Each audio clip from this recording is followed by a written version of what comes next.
বন্ধুরা, আসসালামু আলাইকুম। আজকে আমি এই যে অনেক মাংস খাওয়া হচ্ছে, আজ আমি ভাবলাম একটু বৈচিত্র্য আনি রান্নায়।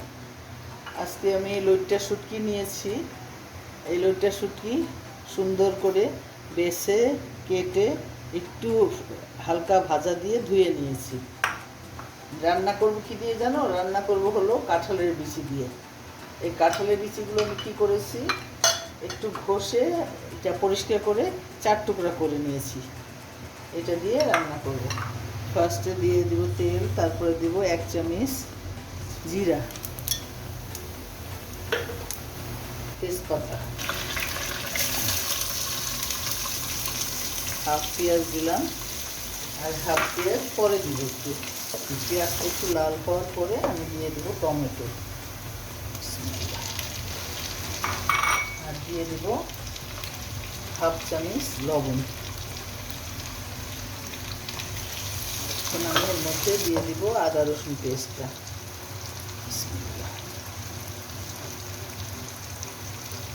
ঠিক আছে, 2 চামচ দিয়ে দিলাম আদা রসুন পেস্ট।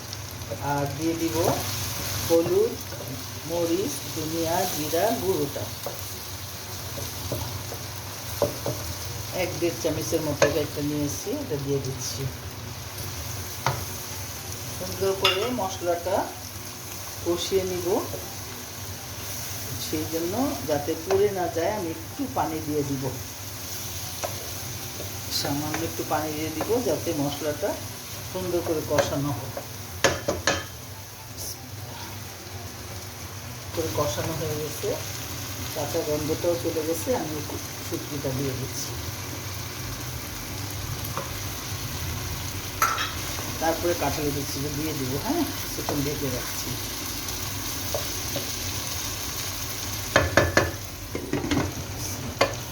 শুটকিটা সুন্দর কষানো হয়ে গেছে, এখন আমি কাঁঠালের বিচিটা দিয়ে দিচ্ছি।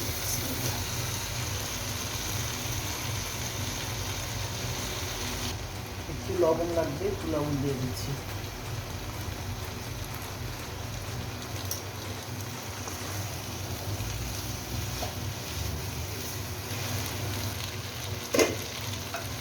দেখো সুন্দর করে কষানো হয়ে গেছে, এখন আমি দিয়ে দিব পানি। হ্যাঁ, ঝোল ঝোল রাখবো না, তাই আমি অল্প পানি দিব। বিসমিল্লাহ।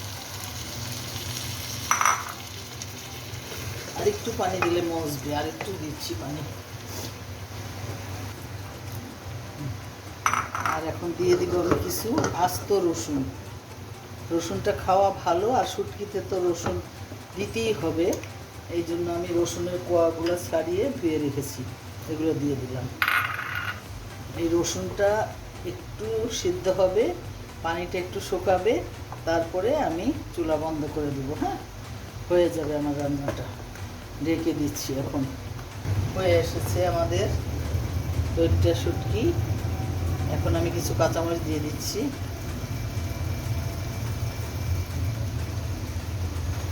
আর উপরে আমি ধনিয়া পাতা দিয়ে দিচ্ছি। হয়ে গেল।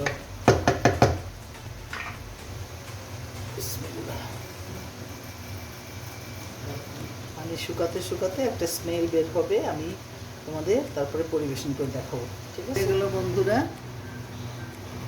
কাঁঠালের বিচি দিয়ে লইট্টা শুটকি খেয়ে দেখো তো কেমন হয়েছে। আই থিঙ্ক ভালোই লাগবে। আজকের মতো এখানেই। আল্লাহ হাফেজ, ফি আমানিল্লাহ।